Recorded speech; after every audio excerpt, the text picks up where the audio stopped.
Hello বন্ধুরা, তোমরা সবাই কেমন আছো? আশা করি সবাই ভালো আছো।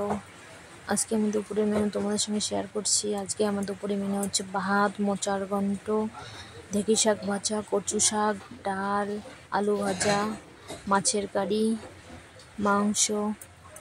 এখানে আমি আজকে দেশি মুরগির মাংস রান্না করেছি কষা কষা করে কাঠের জালে।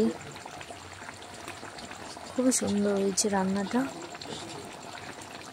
তোমাদের ভালো লাগলে লাইক, কমেন্ট, শেয়ার করবেন এবং সাবস্ক্রাইব করবেন। মাংসটাকে এইভাবে নাড়িয়ে চাড়িয়ে খুব ভালো করে কষিয়ে রান্না করেছি। খুবই টেস্টি হয়েছে খেতে। তুমি যদি দেখতে চাও তাহলে কমেন্ট করো, আমি ফুল ভিডিওটা তোমাদেরকে শেয়ার করব।